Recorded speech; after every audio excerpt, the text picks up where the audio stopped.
Hello friends, आप सभी का अपने एच ट्यूटोरियल पर स्वागत है।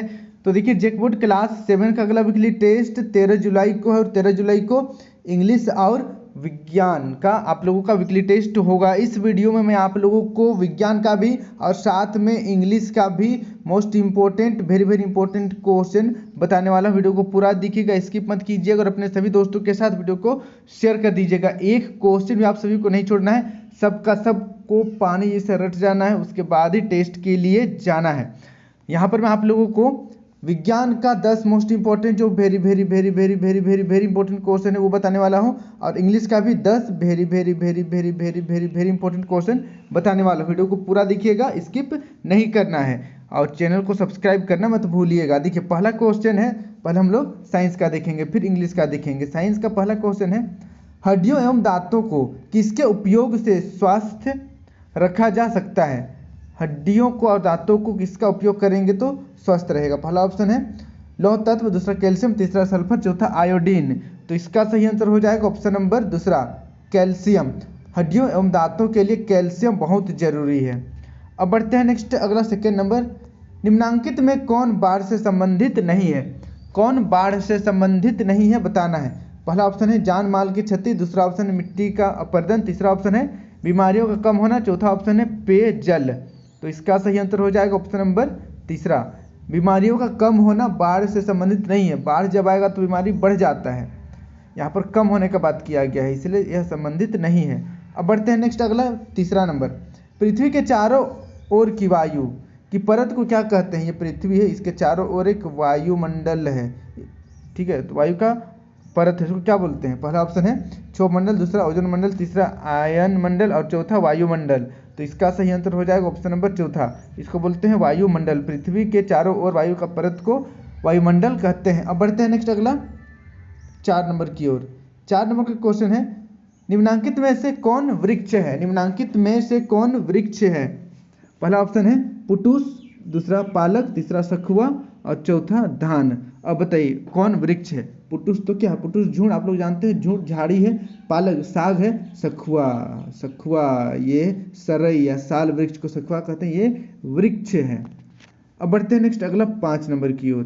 5 नंबर कहाँ गया? 5 नंबर यहाँ है। देखिए, एक जंतु जमीन और जल दोनों में रहता है, जमीन में भी रहता है और जल में भी रहता है। इसकी एक पूंछ होती है और शरीर पर स्केल्स होते हैं। यह जंतु है, कौन सा जंतु है बताना है, जो पानी और जमीन में दोनों में रहता है। पहला ऑप्शन है शार्क, दूसरा मगरमच्छ, तीसरा मेंढक, चौथा मछली। यहाँ पर देखिए, मगरमच्छ और मेंढक दोनों पानी और जमीन दोनों में रहता है, लेकिन स्कल्स का बात करें हम लोग या सेल्स का बात करें तो मगरमच्छ में पाया जाता है। ऑप्शन नंबर दूसरा सही हो जाएगा। अब बढ़ते हैं नेक्स्ट, अगला 6 नंबर। देखिए, अघुलनशील मिश्रण के उदाहरण है, अघुलनशील मिश्रण का उदाहरण को बताना है। पहला ऑप्शन है तेल और पानी, दूसरा नींबू का रस और जल, और तीसरा ऑप्शन है दोनों, चौथा ऑप्शन दोनों में से कोई नहीं। बहुत ईजी क्वेश्चन है। अब बताइए, देखिए, तेल और पानी को मिलाइएगा तो क्या मिलेगा? जी नहीं, बिल्कुल नहीं मिलेगा, मिलाते रह जाइएगा, मिलेगा नहीं वो। तो ऑप्शन नंबर पहला सही हो जाएगा। फिर देखिए नेक्स्ट, अगला 7 नंबर, किसी मिश्रण के अवयवों की वायु द्वारा पृथक करने की प्रक्रिया को क्या कहते हैं? वायु द्वारा पृथक करने की प्रक्रिया को क्या कहा जाता है? गांव में आप लोग जानते होंगे, अगर दौरी खेतते हैं तो ओसाया जाता है धान को, ताकि पुआल हट जाए, छोटा छोटा जो पुआल का डंडा रहता है वो हट जाता है, तो उसको क्या बोलते हैं? पहला ऑप्शन है निष्पावन, दूसरा चालन, तीसरा अवसादन, चौथा निस्तारण। तो देखिए, यहाँ पर हवा से पृथक करने की विधि, हवा यानी कि पवन बोलते हैं, पवन से यहाँ पर हम लोग निष्पावन, इस तरीके से याद कर लीजिएगा, निष्पावन कहा जाता है हवा के द्वारा पृथक करने की प्रक्रिया को। अब बढ़ते हैं नेक्स्ट, अगला 8 नंबर की ओर। 8 नंबर का क्वेश्चन है, मानव मेरुदंड में कितनी हड्डियां होती है? मानव मेरुदंड में कितनी हड्डियां होती है? पहला ऑप्शन है 23, दूसरा 43, तीसरा 13 और चौथा 33। तो इसका सही आंसर हो जाएगा ऑप्शन नंबर चौथा, 33। मानव मेरुदंड में 33 हड्डियां होती है, इसको आप लोग याद कर लीजिएगा। फिर देखिए नेक्स्ट, अगला 9 नंबर, जब बर्फ पिघलकर पानी में बदलता है तो इसमें क्या परिवर्तन नहीं होता है बताना है। क्या परिवर्तन नहीं होता है? पहला ऑप्शन स्थिति, दूसरा आकार, तीसरा ताप और चौथा अवस्था। तो चलिए 9 नंबर आप लोग मुझे कमेंट करके बताइए क्या सही आंसर होना चाहिए कि बर्फ जब पिघलता है और पानी बनता है तो क्या नहीं बदलता है, क्या परिवर्तित नहीं होता है, स्थिति, आकार, ताप या अवस्था। आप लोग नीचे कमेंट करके बताइएगा मुझे 9 नंबर का क्या सही आंसर होगा। देखिए अगला क्वेश्चन बढ़ते हैं हम लोग 10 नंबर। ऐसे पदार्थ जिनसे होकर प्रकाश आसानी से पार हो जाता है क्या कहलाता है। पहला ऑप्शन है पारभासी, दूसरा पारदर्शी, तीसरा अपारदर्शी, चौथा इनमें से कोई नहीं। तो आसानी से पार हो जाता है प्रकाश, हम लोग आसानी से आर पार देख सकते हैं, उसको बोलते हैं पारदर्शी। ऑप्शन नंबर दूसरा बिल्कुल सही हो जाएगा। इसका आप लोग याद कर लीजिएगा। यहाँ पर मैंने आप सभी को 10 most important very very important question बता दिया है क्लास 7 का साइंस का। पूरा का पूरा रट लेना है टेस्ट से पहले। अब हम लोग बढ़ते हैं अगला सब्जेक्ट की ओर, इंग्लिश सब्जेक्ट की ओर। यहाँ पर भी मैं आप लोगों को 10 क्वेश्चन बताऊंगा जो बहुत ही ज़्यादा इंपॉर्टेंट है। देखिए पहला क्वेश्चन पढ़ते हैं हम लोग। Fill in the blanks with suitable articles. Article से खालिस्तान को भरना है। पहला देखिए what is a skylark. Skylark क्या है। पहला ऑप्शन है अ सिंगिंग बर्ड, दूसरा वाइट बटरफ्लाइज, तीसरा ऑप्शन है एनिमल और चौथा ऑप्शन है अ फेरी। तो इसका सही आंसर हो जाएगा ऑप्शन नंबर पहला अ सिंगिंग बर्ड, गाना गाने वाली चिड़िया स्काईलार्क है। खैर आजकल देखने को कम मिलता है पर स्काईलार्क क्या है, बर्ड है। इसको आप लोग याद कर लीजिएगा। अब बढ़ते हैं नेक्स्ट अगला सेकेंड नंबर देखिए। The tallest and strongest tree is blank. The tallest and strongest tree क्या है, कौन है। पहला ऑप्शन है साल, यानी कि वही सखुआ सरई जिसको हम लोग दतुन करते हैं और पत्तल वगैरह सीते हैं, वही साल। दूसरा देवदार, तीसरा पाइन, चौथा पीपल। तो इसका सही आंसर चलिए क्या होना चाहिए, सही आंसर होना चाहिए ऑप्शन नंबर पहला साल। साल वृक्ष काफ़ी मजबूत और लंबा होता है। अब बढ़ते हैं नेक्स्ट तीसरा नंबर की ओर। अक्टूबर 31 is observe as.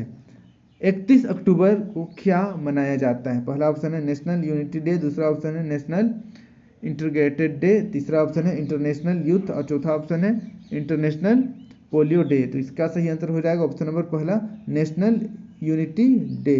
National unity day मनाया जाता है 31 अक्टूबर को। इसका आप लोग अच्छी तरीके से याद कर लीजिएगा। बढ़ते हैं नेक्स्ट अगला 4 नंबर की ओर देखिए।